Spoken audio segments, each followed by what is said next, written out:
서울 강동구의 한 사거리에서 대형 땅 꺼짐이 발생했습니다. 지름 20m, 깊이 20m의 구멍 아래로 추락했는데요.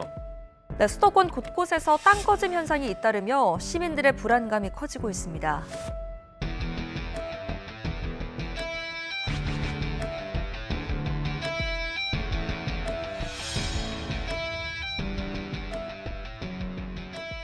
자, 제가 소개를 드리겠습니다. 43년간 땅을 연구한 싱크홀 전문가 정충기 교수님이십니다. 아유, 안녕하세요. 반갑습니다. 네, 안녕하세요. 안녕하세요. 아니, 진짜 이게 교수님을 저희가 싱크홀 전문가다 이렇게 좀 얘기를 드렸는데 어쨌든 이 땅 연구만 43년 하셨다는 얘기 아닙니까? 예. 야, 이건 진짜 뭐 전문가죠. 거의 한평생 땅에 대해서만 연구를 그렇죠. 하신 거라고 보셔도 되겠네요. 요 정도는 거의 뭐 반평생. 네, 2, 3이시니까. 반세기. 네, 성인이 된 다음부터는 땅만 보고 살았습니다. 이게 이제 싱크홀이 생기는 원인은 정말 뭐 다양할 것 같은데 주로 그 싱크홀은 어떻게 생기는 겁니까? 뭐 싱크홀이라는 게 이제 크게 구분하면 네.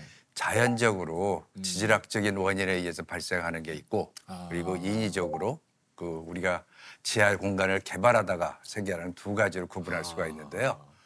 우리나라에서 볼 수 있는 그 싱크홀 사고는 대도시에서 발생되는 저 현상입니다. 그러니까 상하수로 관로가 노후화돼서 어떤 중간중간에 구멍이나 결손된 부분이 있으면 그 부분으로 그 위에 있는 흙들이 그쪽으로 빠지게 됩니다. 흘러내리거나. 네, 빠지게 되면 이제 조금씩 공동이 빈 공간이 생기게 되거든요. 결국 너무 크게 확대되면 그다음에 무너지게 되는 거죠. 근데 이러한 하수, 손상된 상하수로 관로에 의한 것은 하수 관로가 보통 지표면에서 1에서 1.5m 사이에 있거든요. 그러니까 무너진다 하더라도 그게 큰 규모가 아니고 직경 한 1, 2m에서 그런 규모로 발생되는데 이것이 제일 많이 발생합니다.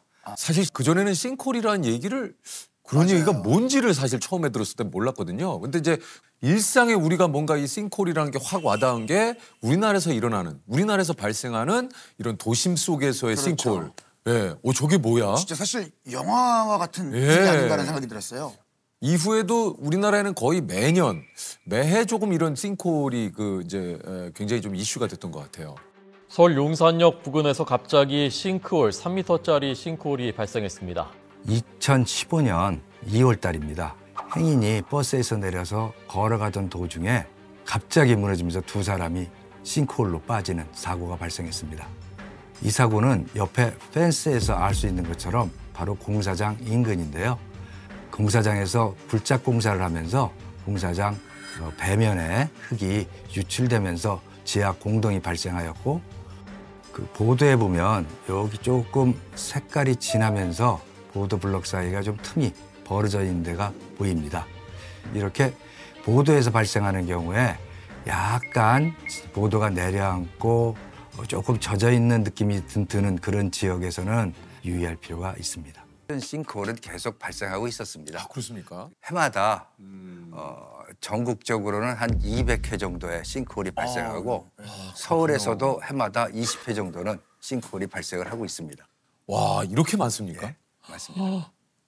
아니 3월 24일 저녁 6시 29분 강동구 왕복 6차선 도로에서 4차선이 내려앉는 그 대형 싱크홀이 발생을 했습니다.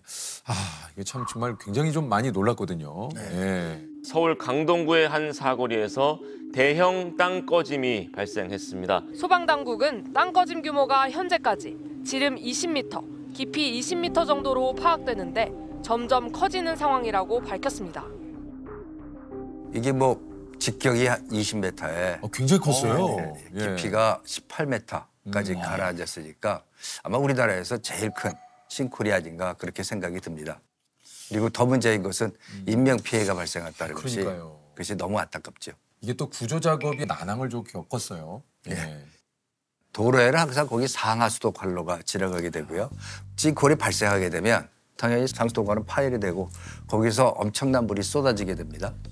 한 2,000톤의 물이 거기서 쏟아져 내려왔고 거기서 무너져서 쏟아져 내려간 토사량이 6,000톤이 넘어간다고 그래요. 근데 이게 물하고 흙하고 섞여버렸으니까 이거 완전히 진흙탕이 돼버렸잖아요. 그러니까 사람이 밟고서 내려갈 수도 없으니까 소방대원들이 내려가서 직접 파내가면서 작업을 해야 되니까 굉장히 당황을 했을 거예요. 이게 저 영상을 보면은 갑자기 이제 그 도로가 푹 꺼지면서 1분도 안 돼서 이제 추가로 막 이게 무너지더라고요. 예.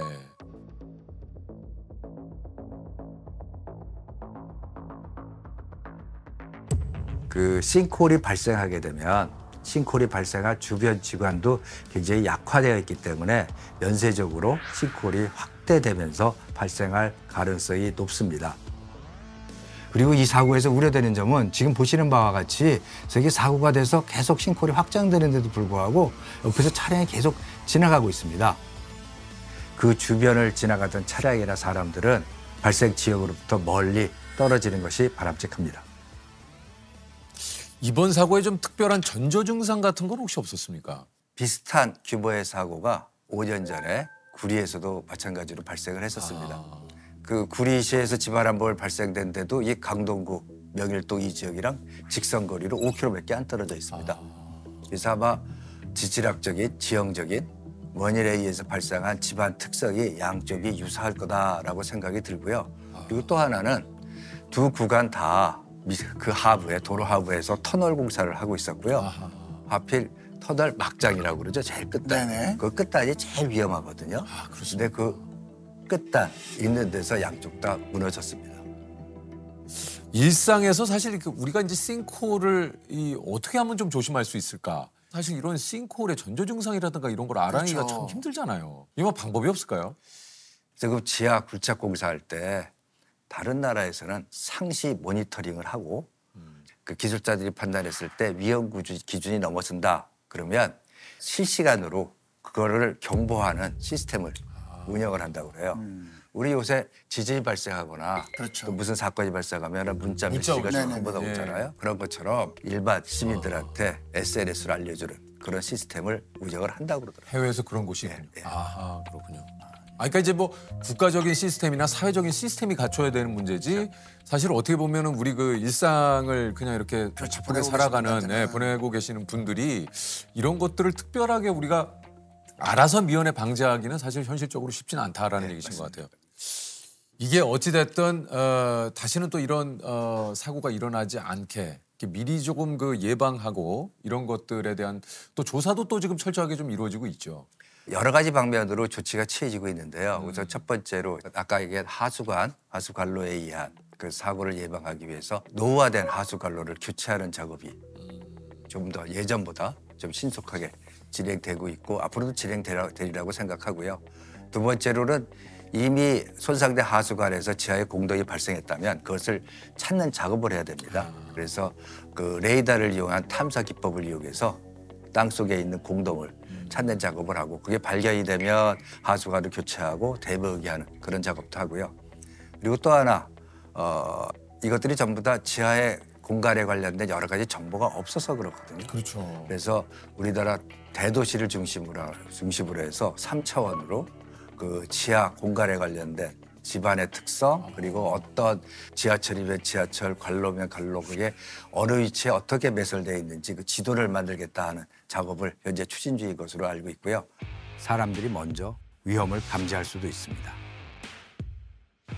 옆에 공사나 그런 거 할 때 보도블럭이 살짝 내려앉거나 좀 젖을 흔적이 있으면 그리고 차량을 운전하다가 심하게 쿨렁쿨렁거린다 하는 것은 그런 싱크홀의 발생 가능성이 있으니까 유의해야 되고 올해 그 여름철 그 장기 예보에 기상청의 장기 예보에 따르면 강우량도 많고 후에 집중호우의 빈도수도 높아진다고 합니다.